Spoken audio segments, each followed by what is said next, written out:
Wonder Diamond, South India's largest lab-grown diamond brand, stores at Chennai, Coimbatore, Bangalore and Hyderabad. Hello Janhvi and welcome to Galatta Plus. Hi sir, thank you for So having me. I want to begin with this thing about you being the hero of your films, except probably Dhadak. Dhadak. You haven't really had a hero. I mean, you have had love interests and all that kind of stuff, but you're the protagonist. Is this a very conscious move to establish yourself as a solo draw? No, I don't think my intention was ever, I never set out with the agenda of I want to be a solo draw. I think my agenda since Dhadak had always been I need to prove to myself and to people that I'm here to act and I have something to offer and I have very high expectations of myself, higher than even people might have of me.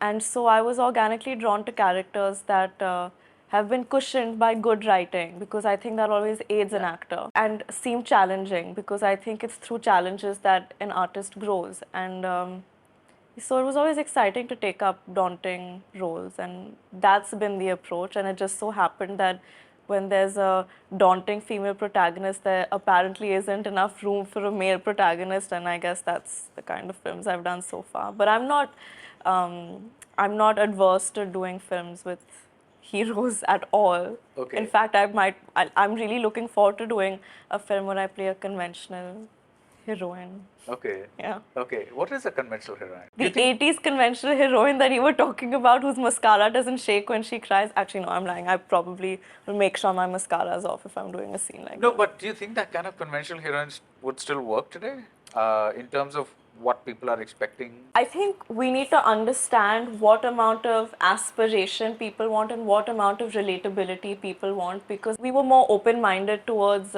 realism. But I think now, post-COVID and post the hardships that I think all of us have been through, I think escapism is making a comeback, especially in cinema. I don't know, I'm not clear on what kind of balance the audience really wants, but I think there's definitely a balance that we as actors and storytellers need to strike between aspiration and relatability. Now, let's talk about Millie, right? It's a remake of Helen, and Good Luck Jerry was a remake of Kolamau Kokila.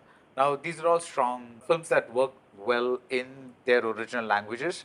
When you do a film like that, or when you pick a film like that, is there the apprehension that if you watch it, you might end up mimicking some of the performance? Honestly, it depends on the director's intention and the script. With Jerry, I felt like the script was very different from Kolamavu Kokila. I think the screenplay was similar, but taking it to Chandigarh and a Bihari girl who works in Chandigarh, I think it changes a lot. The character changes a lot. So the setup was almost like a character in the film. I think it changed a lot. So I wasn't so wary of it in Good Luck Jerry at all. As far as Millie goes, the same directors directed me and Millie, and he was very clear that he didn't want me to prep for the role at all. So it was the only film that I maybe read the script once, and he said, I don't want you to learn the dialogues, just show up on set. We've built you a freezer, literally just show up and I'll tell you what Millie is doing on that day to survive, and I'll tell you the actions and I'll just keep rolling. So we rolled for like 15 minutes. So there was no way you could prepare for something like that. Even if I wanted to ape Anna, I don't think it was possible because he was very, very hell-bent on my lack of preparation. So I firmly believe in following my director's instincts and the journey that they want to take me on, because I don't know, I think filmmaking is an immersive experience, and yeah, it is. But the thing is, when, like, supposing there's a time when, I mean, you're still fairly young in your career, but if there's something you feel strongly about, and the director is saying something and you say, I think your instinct is telling you to do something else, do you tell the director that? Yes, but depends on the director. Depends on how scared you're of the director. Yeah. But I haven't been I've mostly worked with first-time directors, and in my first film I wouldn't have had the guts at all. In Gunjan, I felt like it was a very collaborative approach. So we had an open dialogue about everything. Ruhi, I don't know what to say because I think I had about 3 dialogues in the film. So I don't know. Jerry, again, I feel like there was an open dialogue, but I've come to realize that I've become more confident about what I know on a film set and what I bring to the table, and so I'm more confident in expressing my opinions, even if it's shot down. So Nitesh sir, who I think is one of the best directors of the country, I never in my wildest dreams thought I'd have the guts to go up to him and say, sir, ऐसे कर सकती हो, आपको लगता है ये एक line मैं ऐड कर सकती हूँ या ऐसे कर सकती हूँ, but like I did it, and more often than not it was shot down, but he always heard me with an open mind, and I realized that if you're in an environment that's truly creative and collaborative, like every film set should be, then this practice should be the norm, whether it's your first film or your 100th film. Right. And so I'm less apologetic about having an opinion now. So the director Madhukuti Xavier, he has said that he was not comfortable with Hindi. Yeah. So how did you guys communicate on set? Because the thing is, like supposing he says, no, I want you to, that's too, the meter is too high for this. I want you to So go down. he directed me in sounds. Really? Like in the freezer, if he was enjoying a take, because we would run really long takes, and so sometimes he'd just pick up the mic, and in the middle of the take he'd be like, shiver more, more shivering, shiver. So in the middle of like my breakdown, I'd have to like take the cue and start shivering, and if he was enjoying something, he'd be like, so that's how I knew it was like going well. And if he wasn't enjoying something, I could hear him like grunt on the mic, like, and I was like, okay, like we should probably cut, he's not enjoying it. I think this could be an interview in itself. Really? How he directed you. It should be, I'm telling you, and there was a communication gap, but he was, somehow it didn't feel like a barrier because he was very expressive, and I find this with South Indians, that they have a way of emotionally expressing themselves. So, Kuricha means I understood what I had to do, or at least I think I did. So yeah, that's how we went about it. Yeah, and it was also an excellent script. So I think if you read it, you pretty much kind of knew the graph of the whole thing. So yeah. Pretty much. And I think I'd only seen bits and pieces of Helen. So all I had really was the written material that I wasn't even allowed to read more than once.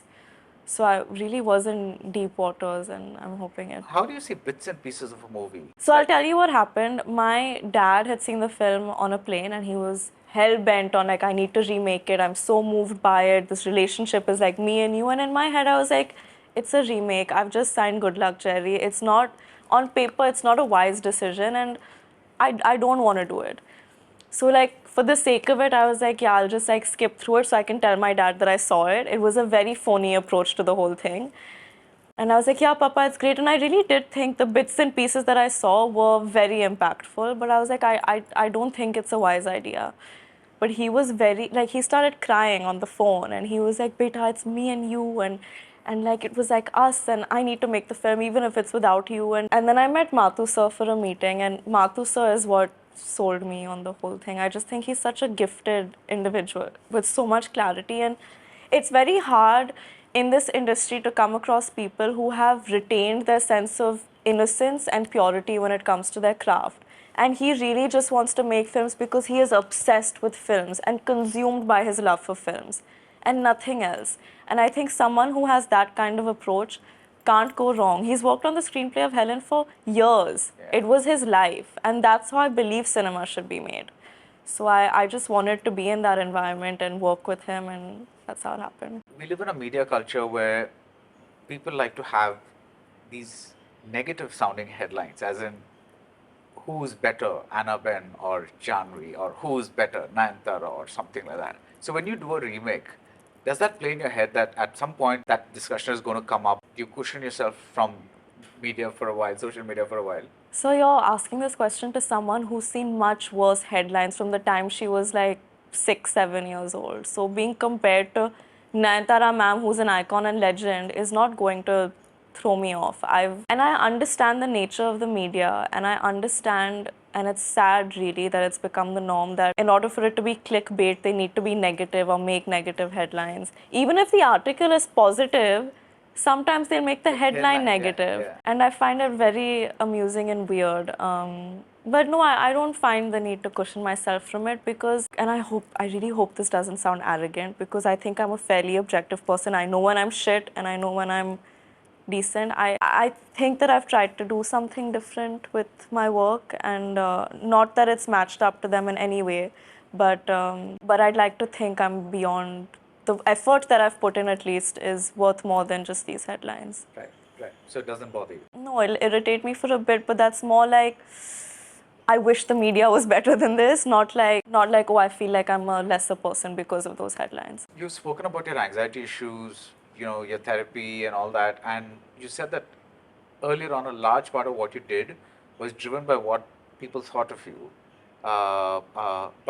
But have you gotten past that? I think the answer to this question keeps changing. I'll tell you what, so I think when Dhadak came out, a large reason of why I'm so passionate about films and so in love with what I do is because of my parents, is because it's in my blood. Yeah. And so one of the biggest driving forces is I want to make them proud. I lost my mom during Dhadak, and I think that waking up every day and going on that film set, so much of that was to make her proud. And all of a sudden, she wasn't there to like look at me and say, I'm like, you did good, or like, I saw, and so I think I automatically substituted her validation to validation from the audience. Okay. And they don't owe it to me to be kind to me at all. So I think that messed me up a little bit. I think I was seeking the love and affection I wanted from my mom from the audiences, and that's too much pressure to put on anyone, let alone people who are waiting to hate on you. But then slowly and steadily, I realized that I need to stop being apologetic about where I come from. I need to realize that I do have something to offer, even if it's just my intent and if it's just my hard work that I would like to think counts for something. So yeah, I do still deal with it. I think today all of Millie's reviews are coming out, and I've had like 3 nosebleeds because I'm so anxious. But it is what it is. At the end of the day, you're doing it for the audience's love. Like, you're making films for them, not for yourself. You need to understand, like, if you do one thing right, you'll be everyone's favorite for 5 minutes, and you do one thing wrong and they'll hate you. It's so transitory and it's so intangible. You can't get too attached to it. So you need to somehow find some objectivity in this mad world and realize what you're worth for yourself. Hopefully not become delusional. So I'm trying. Now, that's what general people think, but what about critics? Now, supposing somebody points out something good, does it stay with you, or somebody points out something bad? I think it depends on the credibility of the person reviewing it. And having been in this industry for a couple of years, I think I've realized how things work a little bit. And I think I do have the sensibility to gauge when something is agenda driven, or something is written with the bias, someone's being extra nice for no reason, or someone's actually had an objective viewpoint. I'd like to think I have the sense to gauge this. So yeah, I think I'm the kind of person that isn't offended by criticism. I would like to work on it and would like to prove myself. And if I'm being held to high standards, I'll make it my mission in life to make sure I win everyone over with my work. So I'm on that path. It might be longer than most people's journeys, but at least I'm on it. I know this is fairly early in your career, but is there a flavor or maybe flavors of performance that you think you're good at? Like what I like about your screen presence, whether it's Ghost Story or Gunjan or even Millie, is there's a certain tentativeness about your screen presence. It's like your character doesn't have all the answers. It may be a little commonality also between the characters, because they're all young girls who haven't yet fully formed. Yeah. They're still asking questions, and that might be the similarity. But Yeah. have you kind of looked at yourself and say, listen, this is something I'm doing well. This is this is my zone, something like that? I think something that comes easily to me is, I think, vulnerability. I guess that tentativeness could also translate into people being able to sympathize with me easily, like a bichara pun. I think that's like my go-to as an actor. So I think what I really want to work on now is to not use that as a crutch, because I really do think it is a crutch for an actor. The minute you can become doe-eyed and like cry a little bit, like it's easy to ignite that sympathy in audiences. So I think that being emotional on camera comes easy to me, but I think it's tougher to make people laugh, and that's what I really want to try my hand at next. I'm going to read out a YouTube comment. Not about you though. Okay. You just sounded a little scared. No. No matter how many stunts they try to bring back the old Bollywood celeb worship culture, it's not going to work anymore. Those days are behind us. Everybody is a star in this age of Instagram, and people keep moving on every day. What do you think about this? I think it's accurate. It's true? Yeah, but I don't think it's a bad thing at all. Everyone can be a social media star today. I don't know, people keep saying like, oh, you want to become a star, you want to become a star, but I mean, your profession is to be an actor. So I don't think that this is such a negative thing. Like we were talking about before, I think there was a phase in our industry and in our country where where aspirational cinema or aspirational icons really. I remember Papa telling me stories about how Rajesh Khanna's car would drive away and women would take the sand and put it in their mouth. I don't think they would do that for anyone today, which is not the worst thing, because our job description is to tell stories, move people with our work and with our performances. I think that that can be divorced from our personality. And also social media has given a sort of accessibility to people, so that we're not so out of touch anymore. And I don't have a problem with it at all. I think the only dent that this might cause in our industry is that the opening that a star guaranteed might not be the same anymore. Right. Which I think is good, because it might motivate more people to get off their asses and actually write films that are compelling, as opposed to just saying, अच्छा ये hero है, इसका opening तो guaranteed है, तो film को ये budget में बना देंगे, 2 गाना डाल देंगे, opening तो मिल जाएगी. So I think it's good. I think it's fine. So speaking of social media again, you know, you have this glamorous, you know, Instagram page where you design your clothes, this, that, all that kind of stuff. On the other hand, almost every single role that you've played, whether it's Gunjan or whether it's Millie or whether it's Jerry or whether it's to an extent even dhadak, I would say, they're fairly, it's not like Pooh, you know, and Kabhi Khushi Kabhi Gum. They're all very like normal, rooted, girl next door kind of things. I know that, you know, the average person should be able to separate something you're putting out on social media, on Instagram, with the role that you're playing. But do you think in today's day and age that thing might be blurring Confuses a bit? people? Yeah, because like just again with you, for instance, and please don't take this the wrong way. I'm just curious about it. For example, I saw a couple of promotions of Millie, and there was this designer stuff that you were wearing, and I was like, wouldn't this be better if for this film you were dressed a little simpler, simply because that's the character that you're selling? Whereas if you're doing a Pooh or like a glamorous, the heroine film that you were talking about, you know, then you're selling that character. You know, like do you think there's a little dichotomy? No, I've been told this a lot, that the kind of films that you're doing are of a certain beat, and your social media presence is quite a contradiction to that. So it'll make people harder to buy into those characters if they keep seeing you in this getup. I'm trying to protect myself from being calculative like that. I find it, I mean, yeah, it might throw people off to see me like in a Manish Malhotra sari and then see me in like a kurta in a film, but that is my job, that is my art. I feel very deeply about it, and I want to be as real and authentic as possible to those characters. But I'm not that person in real life. That's the point of being an actor. Yeah.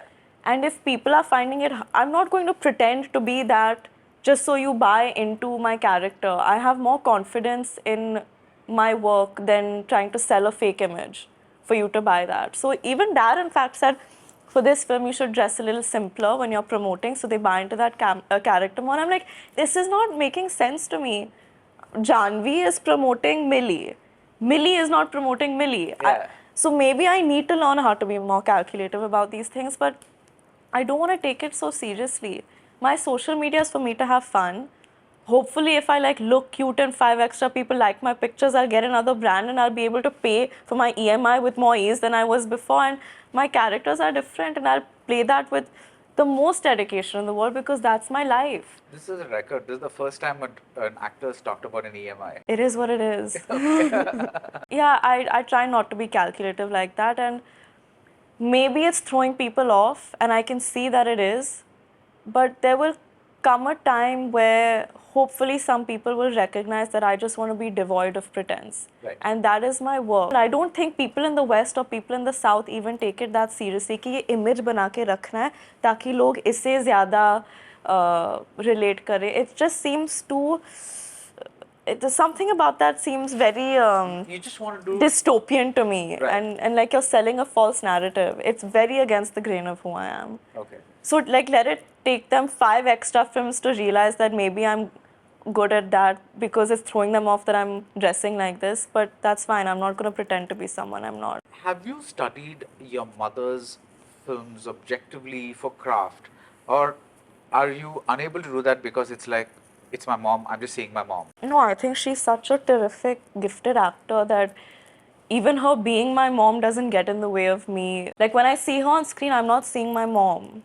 But I'll tell you what comes in the way. I feel like when I saw English, it was very hard for me to watch the film. Every time that Sapna kid was mean to her, oh God, my blood would boil. In Chalbaz, every time they were mistreating The other character. timid character. Oh God, I found it very tough and problematic to watch those things. So I just stayed away from watching her films quite a bit. But I think my learning from her has been more about her approach and love for her art. Right. And I've seen her filming for 2 films, English and Mom. I found it to be more fruitful to study her process than to study the output of it, because I think her output is too genius. You can't dissect it, you can't understand it, there's no formula. It was inbuilt. But what helped me is, I think, to see how consumed she was with it. How even with English, she was so nervous when she started the film. It was almost as if she had never worked before and she'd never seen the camera before. She wasn't a method actor, but during the course of English, I'd seen her body language change to her characters, even when she'd come home.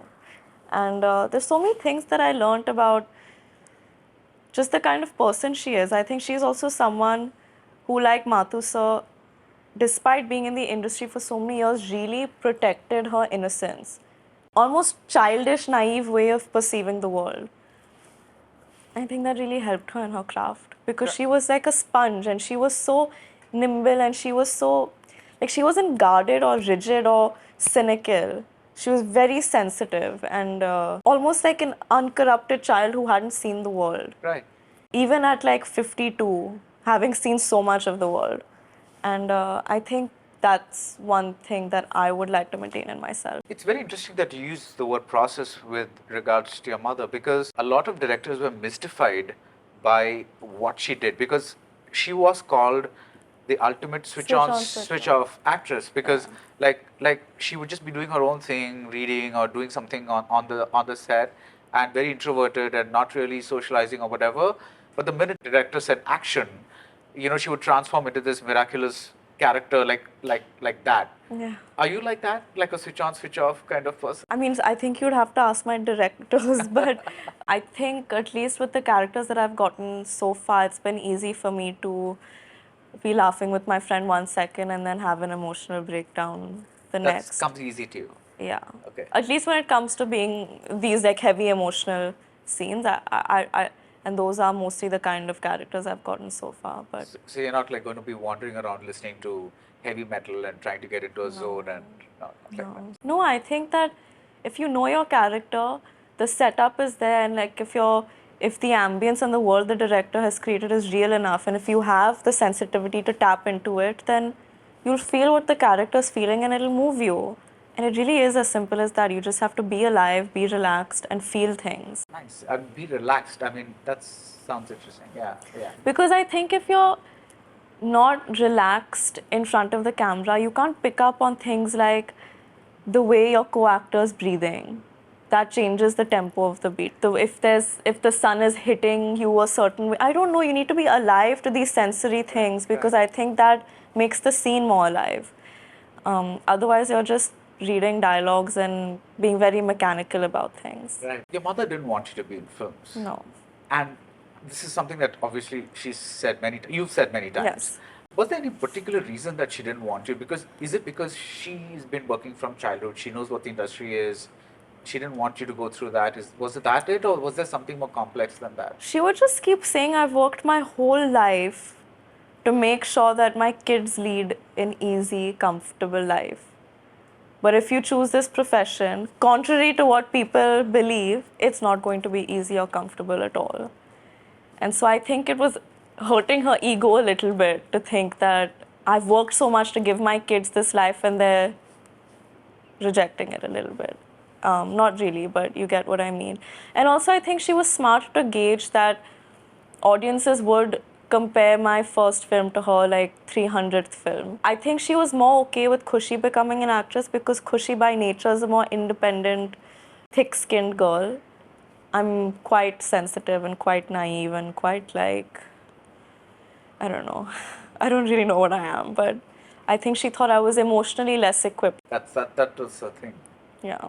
Yeah. But what about your father? When he's been a producer for the longest time, and a very passionate producer, like he poses everything into every film. Yeah. You have a film come to you. I know you have your representation and your talent and all that kind of stuff, talent agency and all that. Do you also seek a commercial validation viewpoint from your father? For instance, do you say, this is a nice role, but do you think this is going to be good for me at this point in terms of, like, do you think the audience is going to like it, that kind of a thing? I do seek his approval, but I think my father's approach, and especially with me as well, and it's been a very liberating one, he's always encouraged me to take on choices that, like I said, challenge me as an actor and help me grow as an actor. I remember when Zoya came to me with Ghost Stories, her first thing was, your dad's not going to be happy about this. It's a short, it's part of an anthology, it's on a digital platform, it's very away from the Boni Kapoor school of thought. And I was like, let me speak to him. I don't think it should, like, I'm making my decisions. And the first thing he said is, you must do it. Even if you're playing a tree in the background of Zoya Akhtar's film, do it because you learn. So I think his approach has evolved a lot, especially with me as an actor. And having said that, I don't think any of the decisions that I've made in my career after Dhadak have been catering to the commercial, Right. mainstream. I don't think it's what I guess people would have expected of me. And I think he understands and respects that about me, that I don't like being put in a box. And if I'm ever put in a box, my agenda will be to make sure I prove to myself that I'm bigger than that box. So what is Bawaal like? Oh, it's great. Okay. So is it like it's getting onto another box? Is that what it is? It's me working with, I think, one of the finest directors of the country, which was a huge thrill for me. It's a story that I feel very deeply for. I think what the film is trying to say resonates very deeply with who I am as a person. And it's a character that I think I look up to a lot. And it has a lot of fun and comedy, which And it has a hero. And it has a hero. Yeah. See, I'm out of my current only heroine box also. So yeah, it's different. It's got a very different approach and tempo from the other films that I've done. Anybody to have some stress relief is to have a lot of friends around them, right? But for actors, it's a little off because you're always on sets or traveling or whatever it is, so your core group of friends are never going to be with you all the time.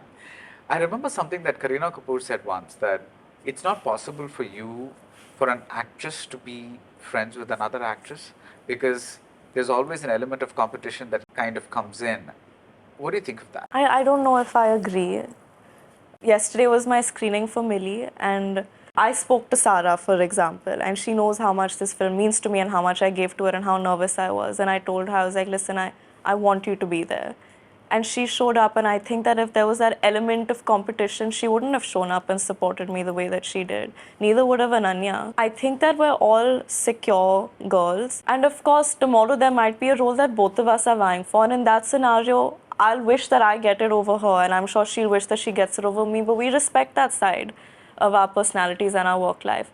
But when push comes to shove, I will be there for her and I will root for her, and I know she will do the same. And I was very proud of her when she did Atrangi because I know what she went through when making that film and while it came out. And I know she's proud of me today, and I think that that isn't fake. And I don't know if it's coming from a place of being naive or if it's coming from a place of being ignorant, but it feels genuine. And yeah, I think it only I think it's also what we want to encourage in other girls, that it's okay to root for each other and build each other up. Right. And there's a place for each of us. There are enough directors, enough producers.